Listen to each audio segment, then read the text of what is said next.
Well, I want to start it off by saying it really hurts, so it's hard to talk, so if I sound kind of weird, every time winter comes around, my lips start splitting. I don't know why, it just happens.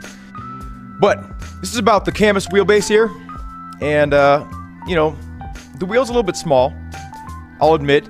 You know, you have to do a bit of a two-finger grip in order to make it work, you know, so the force feedback is pretty insane. Yeah, it's a really cool wheelbase.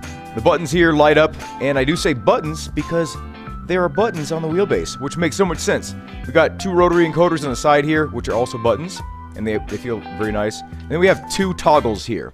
There's no middle position on these, it's just like up or down. So, I mean, not only do these buttons light up, but they feel great too, like they're very tactile. The quick release is amazing, and the fact that you don't even need the quick release, and you can just mount a standard wheel, like, so we're gonna be making comparisons to Fnatic all throughout the video, because, you know, they're the big dogs in this space. They need to be challenged, and Cammus is up for that challenge.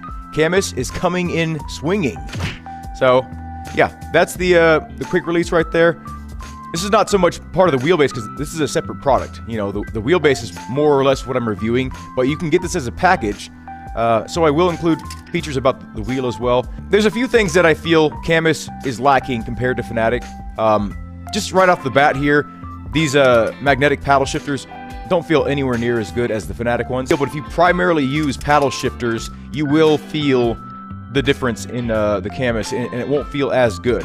It still feels good, don't get me wrong. But I pretty much only use my paddle shifters for windshield wipers and headlights in games. So, or navigation, left and right.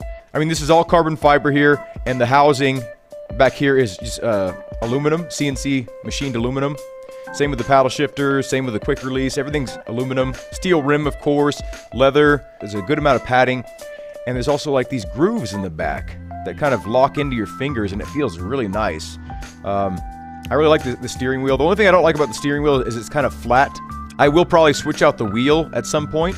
Yeah, if this was your first and only wheel, this would be great to do any type of racing. It's a 320mm wheel. It doesn't lock into any certain point, you know, like the Fnatic. So these pins actually, you know, they're spring-loaded, and you can rotate it around to index it. As soon as you index it in the proper position, it just locks in. No wobble. You know, it's rock solid. There's no side-to-side wobble like there is in the Fnatic. You don't have to put any screw in to lock it in place. It's just as solid as it should be as soon as you pop it in place.